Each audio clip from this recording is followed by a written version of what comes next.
friends, today we will discuss the important topic of microeconomics, that is consumer equilibrium.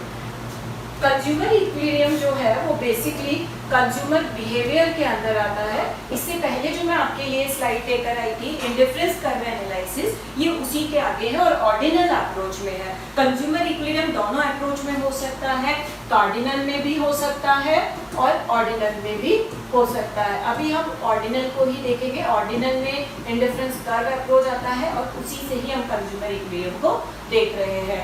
ये अपने आप में micro economics का बहुत इंपॉर्टेंट टॉपिक है जो स्कूल लेवल कॉलेज लेवल दोनों पे हमेशा पूछा जाता है। ठीक है, इसकी कुछ अजम्पशंस हैं जो मैं आपको यहाँ पर क्लियर करना चाहूंगी।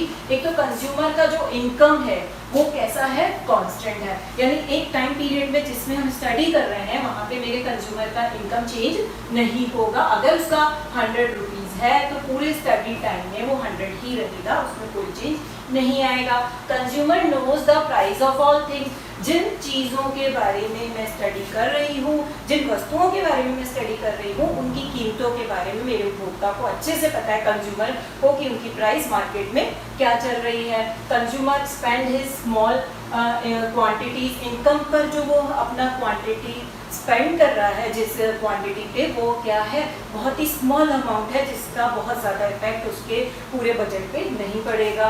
कंज्यूमर इज रैशनल, जो मेरा कंज्यूमर है वो रैशनल है यानी विवेकपूर्ण है। हिंदी में इसको हम बोलते हैं विवेकपूर्ण, यानी जो भी वो निर्णय लेता है वो बहुत सोच समझ के लेता है और वो अपने सेटिस्फेक्शन को हमेशा मैक्सिमम करना चाहता है गिवन इनकम पर। जितनी उसकी इनकम दी हुई है उसमें वो चाहता है कि मैं ज़्यादा से ज़्यादा सेटिस्फेक्शन ले सकूं और अधिक से अधिक संतुष्टि प्राप्त कर सकूं। कंज्यूमर इसके साथ साथ उसको पता है कि मेरा एक इंडिफरेंस मैप है। इंडिफरेंस मैप मैंने आपको इंडिफरेंस कर्व एनालिसिस जब अपन ने पढ़ा था उसमें देखा था कि जैसे जैसे मेरा कंज्यूमर ऊपर जाता है उसको ज़्यादा सेटिस्फेक्शन मिलता है और नीचे वाला जो आईसी होता है वो ऊपर वाले आईसी की तुलना में हमेशा ज़्यादा कम संतुष्टि बताता है, ऊपर वाला ज़्यादा बताता है। तो इंडिफरेंस मैप को भी हम कंज्यूमर इक्विलिब्रियम में यूज़ करते हैं। इसके साथ साथ जो मैं वस्तु यहाँ पर ले रही हूँ, जिसके बारे में मैं स्टडी कर रही हूँ, वो कैसी है,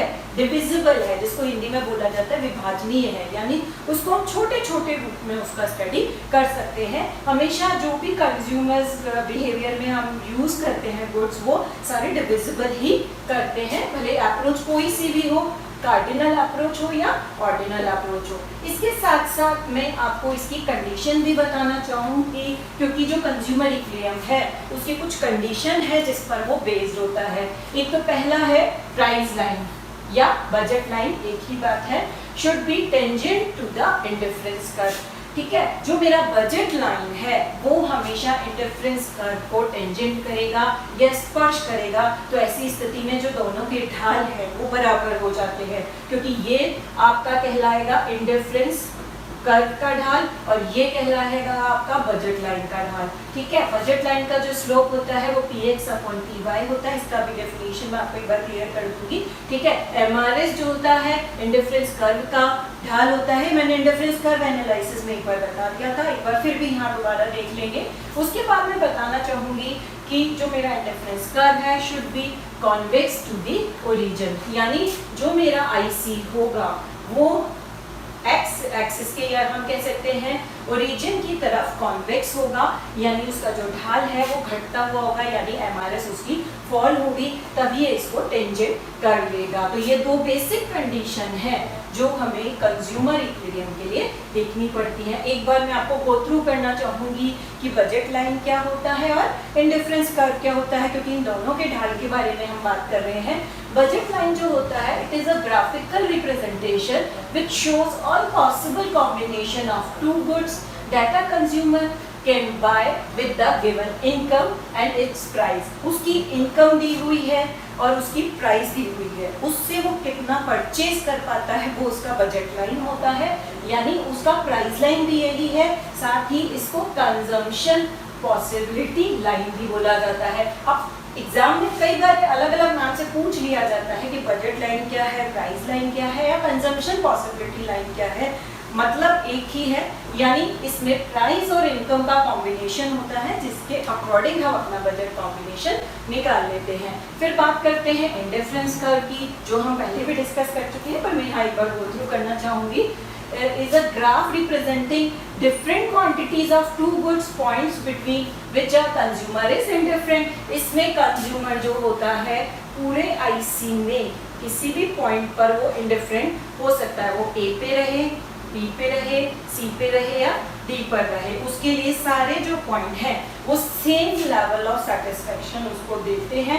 तो यहाँ पर वो किसी भी उसको ले सकता है और किसी भी कॉम्बिनेशन को ले सकता है। और स्लोप जो होता है इसका क्या होता है, MRS XY होता है, यहाँ से इस पे जाता है तो उसका जो स्लोप हमने पहले निकाला था वो MRS XY होता है, marginal rate of substitution of X for Y।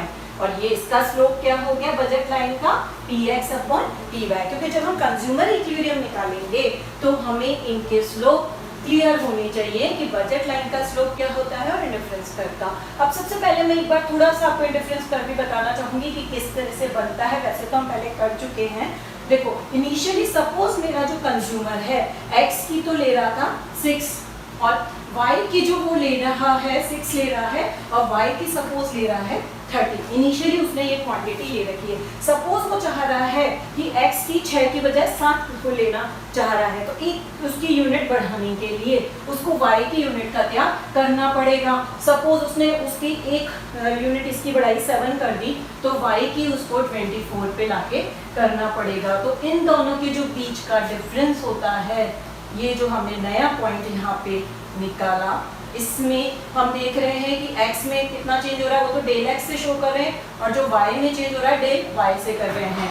तो यहाँ पे जो MRS XY जो होता है, हमारा फॉर्मूला जो होता है इसका del y upon del x होता है। चूंकि यहाँ पे x में जो चेंज हो रहा है वो तो 1 यूनिट से हो रहा है, लेकिन जो y में जो चेंज हो रहा है वो आपका 6 यूनिट से आ रहा है। तो इन दोनों पॉइंट के बीच में जो MRS है वो आपका 6 आ गया। तो ये MRS अपने को क्लियर हो गया। देखो MRS भी यहाँ पे कम होता चला जाता है। नेक्स्ट इसमें देखो 7 से 8 पे जा रहा है, तो MRS आपका 4 आ गया ना, 4 by 1 करेंगे तो हम 4 आ जाएगा। और इस तरह से MRS कंटिन्यू। तो हमने बताया कि जो स्लोप है इसका वो कंटिन्यूसली डाउन होता चला जा रहा है, या हम कह सकते हैं स्लोप इसका घटता जा रहा है। इसके बाद में आपको बजट लाइन के बारे में भी एक बार थोड़ा सा क्लियर करना चाहूँगी। बजट लाइन की डेफिनेशन तो हमने देख ही ली थी। सपोज जो मेरा बजट है वो पाउंड 30 रुपीज़ का है और x का जो प्राइस है पाउंड 2 रुपीज़ है और y का जो प्राइस है पाउंड 1 है। अब मेरा जो कंज्यूमर है उसका वो कितना लेना चाहता है, x गुड की तो 5 क्वांटिटी लेना चाहता है, तो 5 इंटू आपका पाउंड 2 से करेंगे तो 5 इंटू 2 यानी 10 पाउंड तो उसने कहाँ खर्च कर दिया, x पे खर्च कर दिया। और y का प्राइस है आपका 1 पाउंड है और क्वांटिटी कितनी परचेज करना चाहता है 20। तो यहाँ पे इसका जो प्राइस आपने 20 इंटू 1 दैट इज 20। तो टोटल उसका जो एक्सपेंडिचर हो गया दोनों पे 30 हो गया। तो कुल मिला के जो 30 पाउंड बजट है उसको इन दोनों पर उसको खर्च करना है। अब वो देखो इसीलिए इसका जो बजट लाइन आ गया वो रेशो में आ गया 15 यूनिट मैक्सिमम वो इसकी ले सकता है, इसकी x यूनिट की ले सकता है और 30 ले सकता है वो y की। अगर सारा पैसा वो x पे खर्च कर देता है तो वो x की कितनी यूनिट ले सकता है 15 ले सकता है, और सारा पैसा अगर y पे ही खर्च कर देता है तो 30 ले सकता है, क्योंकि उसमें जस्ट डबल का इसमें आ गया ना फर्क। ठीक है, तो ये बजट लाइन हो गया। बजट लाइन का मेजरमेंट भी इसी तरह से आता है और इसको फाइंड आउट भी हम ऐसे ही करते हैं। नेक्स्ट में जो इसके बारे में आपको बताना चाहूंगी आपका effect of increase in income. अब मैंने आपको जो बताया कि बजट लाइन एक तरह से इनकम और प्राइस ऑफ x और प्राइस ऑफ y इनका एक तरह से कॉम्बिनेशन होता है। अब बजट लाइन में शिफ्टिंग कब कब हो सकता है, जब या तो इनकम में चेंज हो जाए, कंज्यूमर की इनकम बदल जाए, या हम कह सकते हैं प्राइस ऑफ x चेंज हो जाए, या हम कह सकते हैं प्राइस ऑफ y चेंज हो जाए। इसमें मैं कह रही हूँ कि मेरा कंज्यूमर जो है सपोज उसकी इनकम बढ़ गई, अभी तक हमारी उसकी इनकम कितनी थी, पाउंड 30 थी, सपोज उसकी इनकम बढ़ के कौन 40 हो गई, यानी उसका बजट बढ़ चुका है। अब बजट उसका बढ़ गया है यानी उसकी इनकम बढ़ गई है, तो वो दोनों ही वस्तुओं पर अपने बजट को स्पेंड करेगा और दोनों ही का कॉम्बिनेशन ज्यादा ले सकता है और वो ऊपर शिफ्ट हो जाएगा। यहाँ पर हम देख रहे हैं पहले 0.30 में उसका बजट बढ़ करके कितना हो गया 0.40 हो गया अगर उसकी इनकम बढ़ जाती है।